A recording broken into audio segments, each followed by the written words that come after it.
Hey guys, welcome back to Minute Watch. My name is Kurt and I'll be reviewing this watch today. This is an homage to Rolex's Submariner GMT Master 2. And it is made by a company out of China called Alpha Watches. And I believe it uses their seagull movement. I don't know if that's true or not. I don't have anything to verify that with, and I'm not going to open up the case to find out. Not yet anyway. Yeah, I got this watch because I wanted to have a nice daily beater that I didn't have to worry about, and even still I take really good care of it. I love it. It cost me about $100, and I got this from eBay, but you can get it from Alpha's site, which is alpha-watch.com. They have a bunch of different models for you to choose from. The glass is mineral crystal. It is not sapphire, although I think you might be able to get sapphire nowadays as an option, but this is a mineral crystal and I haven't had any scratches on it or anything like that. Well, also because I'm really careful. I have gone off-roading with this watch, actually, dirt bike off-roading to be specific, and I know I shouldn't, I know I'm gonna get some flack for that. I can't believe you took an automatic watch dirt biking, but I did, and it handled it, so meh.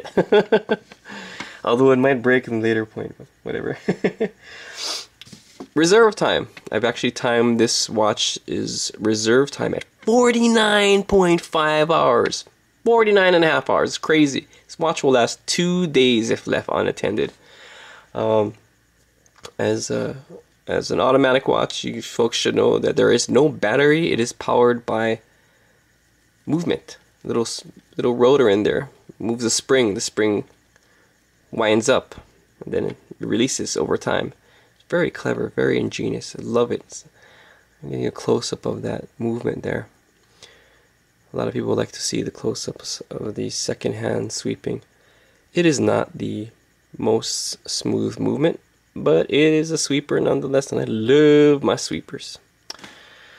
Let's see. Let's talk about the movement. First of all, it is a screw-down crown, which helps with the water resistance. Although I would not get this watch submerged completely. I don't trust it. I would only let this get splashed. Even still, I don't like for my watches to get splashed unless I'm wearing like a G-Shock or something. I don't like them to get splashed.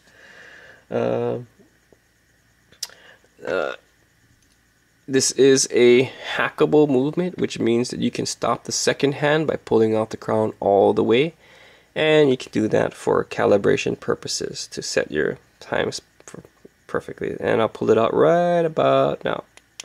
There you go. See that? Totally stopped. Push it in, starts again. This is a windable movement, which means you can power the spring up by winding it, although I wouldn't do it all the way. I would just give it a few winds just to get her going and then go about your day. In my opinion, winding a watch all the way up puts excessive wear on it, and I might be wrong, but that's just my opinion. This watch does have a GMT function, obviously, as it says clearly in the middle. What that means is that you can have either 2 separate time zones on your dial, or you can have your GMT function serve as your 24-hour indicator, so you can quickly know what the hour is. Like for example, this is set for 3:12. So if I want to set it right for 24-hour time, I would then put it to about the 15, which is 3 o'clock is 1500 hours a little bit before. Now, as you saw, the GMT hand was smooth. Most GMT watches jump to the next hour. That's what they call a true GMT movement. The way this one is, it's slightly less precise, but it still works nonetheless, and I still love this watch. You can also, instead of 24-hour time, you can set it for a different time zone completely. Like say if you're 6 hours, if you're going on a trip and your home time is 6 hours away, you can just set this GMT hand to where you're traveling to. Like say if you're going 3 hours ahead of time, like say if I'm in Hawaii, so if you're going to California, you just set it for 3 hours ahead, and then you, without changing your home time, you can quickly know what time it is if you know 24-hour time, or completely the other way around. And of course there's a date function, which is always cool. And what else we got here? We got the bezel. The bezel is alright. It feels pretty good, although it feels like it wouldn't be pretty good for long if I kept doing this for a long time, or actually for a short time. It feels like it wouldn't be so good after a couple, like maybe 50 or so revolutions. I might be wrong, of course, but I'm not gonna. It just doesn't instill quality when I when I turn it. It feels nice though, but it just, some other watches feel a lot more durable.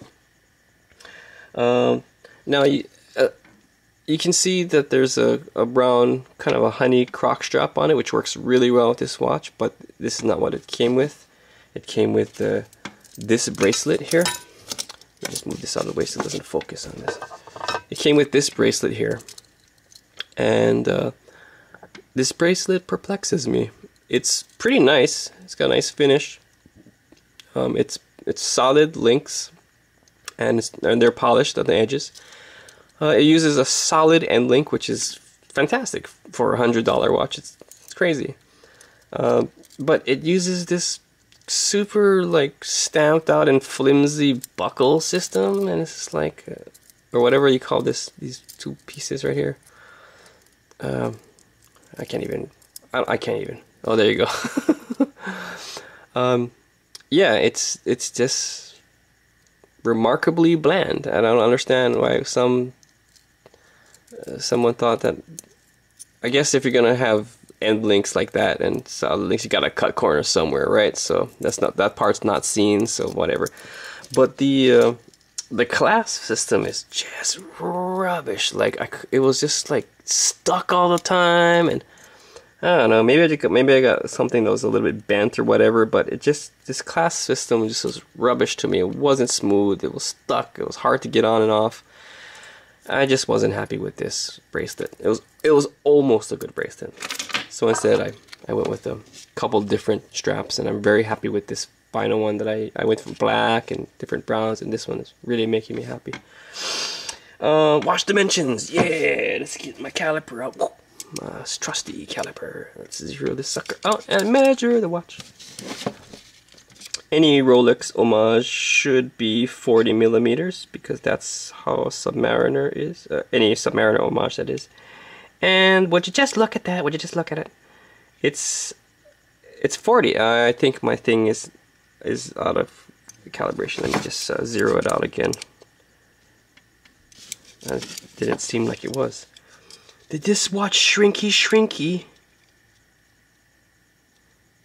Yeah, no. Oh, there you go. 40 millimeter case, which is perfect sized. And we got here. Oh, I don't want to scratch. I don't want to scratch anything up. There you go. About 20 millimeters for the lug width. Just a little bit over, but that's just because my hands are shaking. But it's 20 millimeters. And for the case, it will be. Oh, this awkward angle. The case is about 13, almost 13 millimeters. All right, now let's check out the Lume. Now, this thing has terrible Lume. And to illustrate that, I'm gonna take off this watch here. This is a Seiko. I'm gonna review this one later, but this is a Seiko Lume versus the Alpha Lume. Now I'm going to get my magic wand of lightery and turn off some lights here. Gonna turn off some lights here, and I'm just gonna give it a few happy little bursts of LED goodness, super bright LED goodness. Boop, boop, boop, boop. Nice and even, no bias towards any watch. And then off. Already you can see the Alpha is dying. Look at that. Are you kidding me? Can you even see the Alpha? I mean, no? I assure you, I have it in my hand. See, it's right here. There it is. The Loom is ridiculously terrible. And I don't care. Because I still love this watch. I love to wear it.